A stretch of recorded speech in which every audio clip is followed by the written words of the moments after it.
Carries. May I have a motion for our community programs items? So moved. Second. Motion by Mrs. Becker, second by Dr. Cohen. Is there any discussion? Mrs. Shaw. I was interested in noting the price differential, and I'm wondering what the reasoning is behind that. So students that are already in the after-school kids or encore program are paying $30 less for these enrichment programs than students that are not.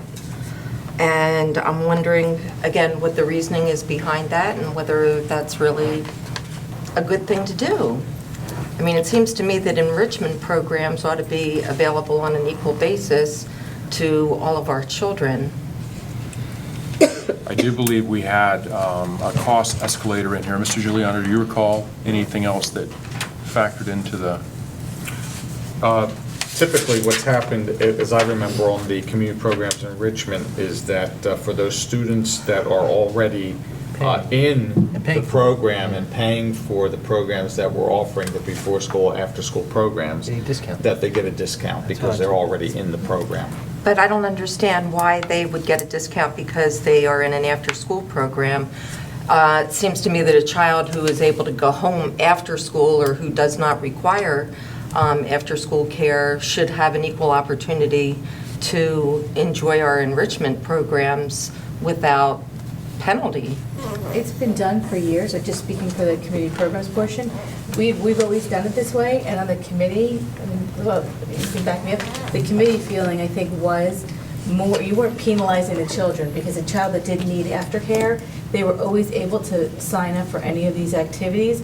It was just the parent that's paying for their child to have the aftercare program, they're already paying for the babysitting, if you look at it that way. So the idea being that to kind of charge them twice, you're charging them to be in our schools and under our care, then you want them in this program, you're going to charge them again, so it became an easier way to give them the ability to do both without double billing. I just looked at it as a discount, I guess, Yeah. for you're already enrolled and paying a good price for ask. We weren't upping the price for Giving the you, kids that weren't in yeah, it. just giving you a It was little bit of a just- break since you're already paying us. That's how I took it.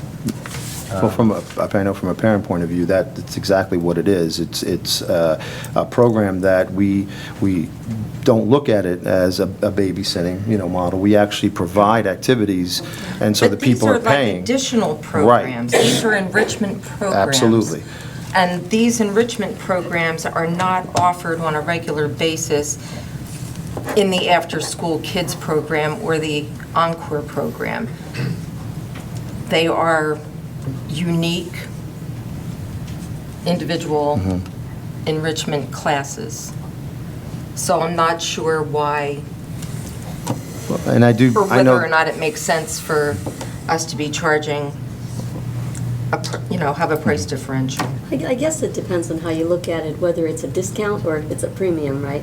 So I think as, Well, either way. yeah. I If mean, it's- either way, I would say, oh gee, that person They're doesn't paying- deserve a But the discount, point- and this person doesn't Right. deserve an The point that upcharge. Mrs. Lax made, I do understand the point, though, that you were saying, since you're already paying for the child to be there, then Yeah, you're paying, the aftercare kids are aftercare kids, a lot of them are there on a regular basis. You have some occasional users, but the majority of those Right. kids are there on a regular basis.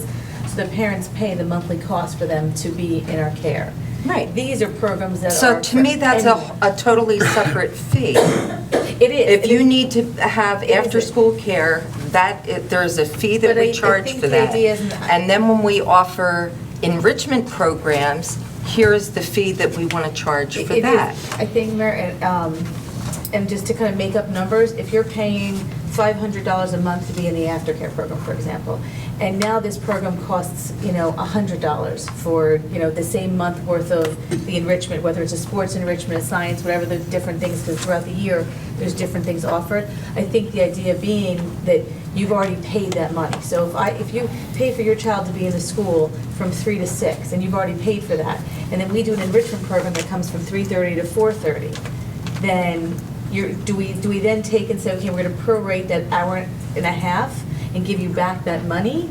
Do you understand what I'm saying? Like, you've Yeah, already I guess As in you're theory, paying. Exactly what we you're could, saying. yeah. Yeah. Right. We could even carve out more Yeah. because they're already there.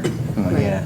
Right, and they're I paying think, for I just being look at there, this as a courtesy, almost courtesy discount for you're already there. I think that was because we do have parents that sit on that committee, that, and one of the things we've always tried to do is have parents that use the programs. Well, and that of was course always they're going to something. give themselves a discount. Well, but it wasn't, no, I don't mean it that way. I mean it that there's parents, like, one of the things that we've always heard is that parents want to do certain things, and we want to try and make it as financially Yeah. available to them.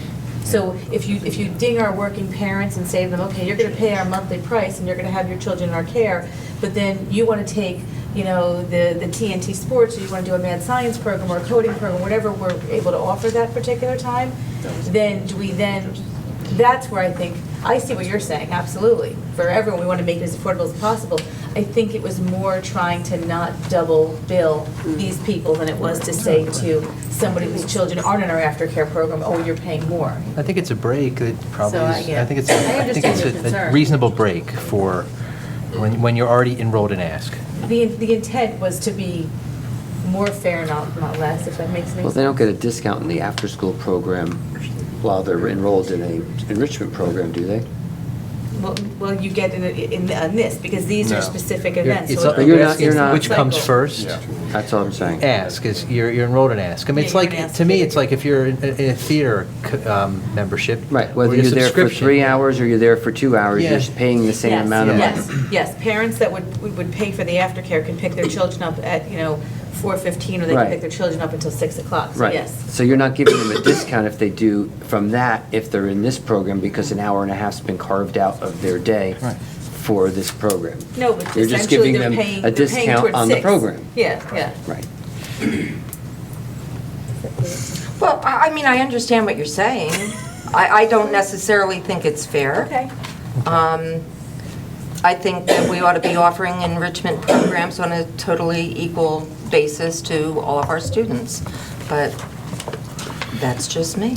Is it something we can discuss, Lou? I mean- Absolutely, we'll discuss.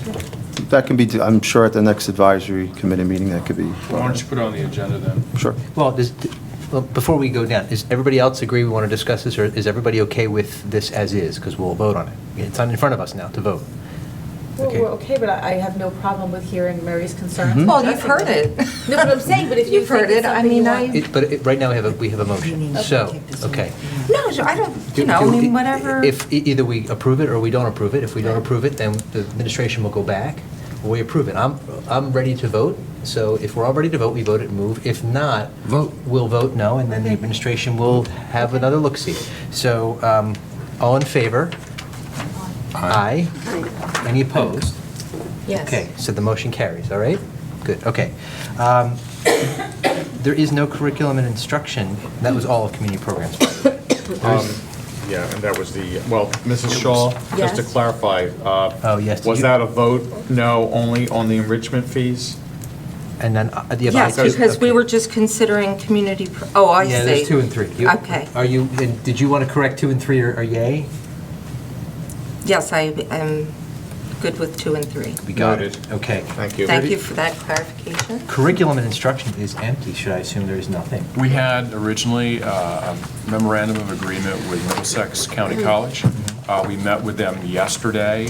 There were some issues between the boilerplate MOA they gave us and our proposed new program, a new dual enrollment program with them.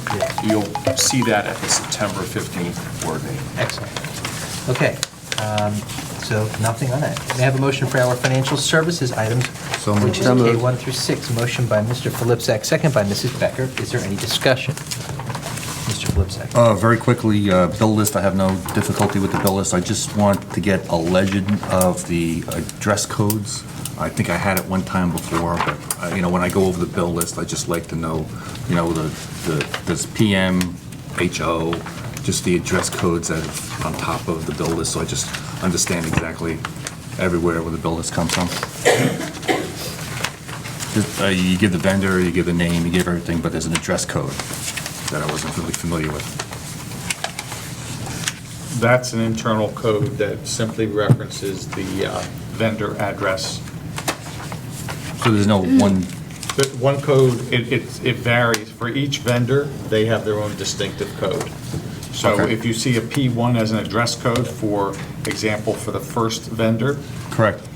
the next vendor, if they have a P1, it's going to be something completely different. It references the individual vendor's addresses. Okay, well, the vendor changes just on halfway down, there's a P1 for one, but then there's a different vendor. Correct. Still a P1. So the vendor in our system will have, a vendor may have an address where they accept purchase orders and a Okay. different address where they accept payments.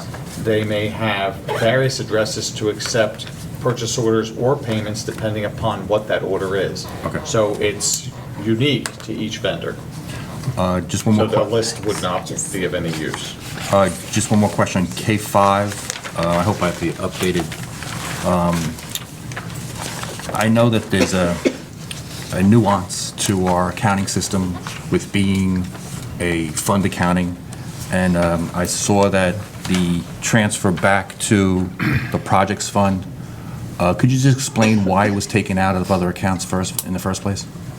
Well, in K5, that is, this is an action to return capital reserve funds to where they came from. Correct. So originally, funds were transferred out of capital reserve into the capital outlay sub-fund, which is where appropriations and expenditures would have occurred for the projects that those funds were moved for. Okay. Those projects were completed, and there were funds remaining. And so as a result, any of the remaining funds must go back to capital reserve. So they go back to the source from where it came. Actually, it's a refund, but our project was completed, And there were then, funds remaining, and the funds must be returned to the capital reserve account, which is where they originated. and that was close to $100,000? Yes. Was there one reason why so much money came back? Projects were either not required to be fully completed as were originally anticipated, or came in at a cost less than what was expected. So it's a good thing. Yes, good Yes. thing. Thank you. All right, any other discussion?